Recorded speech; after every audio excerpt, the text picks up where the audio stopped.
सदियों से इंडियन निवेशक गोल्ड में इन्वेस्टमेंट करते आए हैं, चाहे वो ज्वेलरी के तरीके से हो या वो गिन्नियां रखते हो फिजिकल फॉर्म में, और उसको एक सेफ इन्वेस्टमेंट मानते हुए आए हैं। Actually they are right, gold is a great investment tool और एक बहुत सेफ इन्वेस्टमेंट है। लेकिन 21st सेंचुरी में क्या हम पुराने के तरीके से ही इन्वेस्टमेंट करें या हम तरीके को बदलना चाहिए? In this episode we learn about sovereign gold bond and how should we invest and why should we invest. Hello and welcome. This is Ashish Modani, founder and CEO of SLF Finserv Private Limited, a financial intermediary firm based out of Jaipur.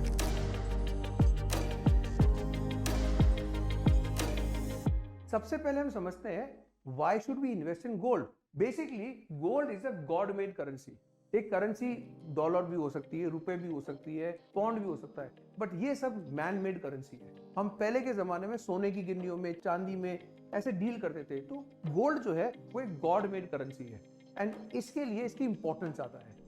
और जब जब world में financial crisis आता है तो gold insurance के रूप में काम आता है। फाइनेंशियल क्राइसिस में 2008 में जब यूएस में फाइनेंशियल क्राइसिस आया तब गोल्ड राइज हुआ, 2011-12 में गोल्ड इसी तरह राइज हुआ। इस तरह जब जब वर्ल्ड में कभी कभी फाइनेंशियल क्राइसिस आता है और टाइम एंड अगेन आता है, तब तब गोल्ड की वैल्यू बढ़ती है। And more importantly, gold acts as a great diversification tool in the portfolio. तो पोर्टफोलियो में 8-10% का गोल्ड होना काफी फायदेमंद साबित होता है। अब एक बार ये समझते हैं कि हिस्टोरिकली गोल्ड ने रिटर्न क्या दिया है।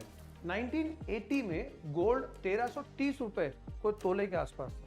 इन द ईयर 1990 ये 3200 रुपए तोला, 3200 रुपीस के आसपास था। In the year 2000 it was close to 4400। In the year 2010 it was 18500। During corona it was around 48500 and today in 2023 it is around 65000। So historically gold ने पिछले 40-50 साल से कोई 9 से 10% सालाना का रिटर्न दिया है। Now in 21st century let's understand how should we invest in gold and in the best possible way, क्योंकि आने वाला जो समय है वो हर चीज डिजिटल का है। And to invest in gold in a digital format, the best possible option is sovereign gold bond funds. तो अब समझते हैं कि एसजीबी सोवरेन गोल्ड बॉन्ड के फीचर्स क्या क्या है। The most important feature of sovereign gold bond is that it is issued by RBI on behalf of the government. तो एक गवर्नमेंट रिकॉग्नाइज है। सेकेंड, इसके कोई टैक्स नहीं है, ये टैक्स फ्री इन्वेस्टमेंट है। हम जब एसजीबी में डालते हैं तो 8 साल बाद इस पे कोई भी कैपिटल गेन नहीं है, पर हम जो फिजिकल ज्वेलरी लेते हैं या किसी और फॉर्म में लेते हैं तो हमें इंडेक्सेशन के साथ टैक्सेशन देना पड़ता है। एंड थर्ड, कि हमको इसमें एक सालाना ब्याज भी मिलता है। Yes, you heard it right. अगर हम एसजीबी में इन्वेस्टमेंट करेंगे तो गवर्नमेंट हमारे इन्वेस्टमेंट वैल्यू पे 2.5% सेमी एनुअली हमें इंटरेस्ट भी पे करता है।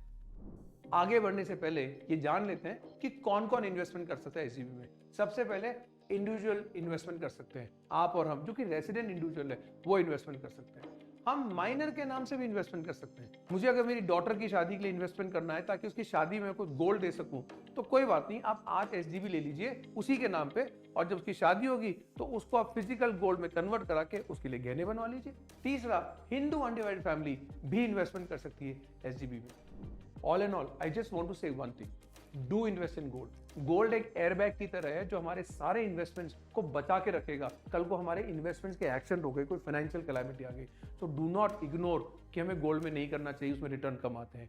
And the best way in today's age to invest in gold is SGB. Thank you so much for watching this video and I am sure आपको SGB के बारे में कोई महत्वपूर्ण जानकारी जरूर मिली होगी। And to stay connected with us, do subscribe to our channel. Thank you.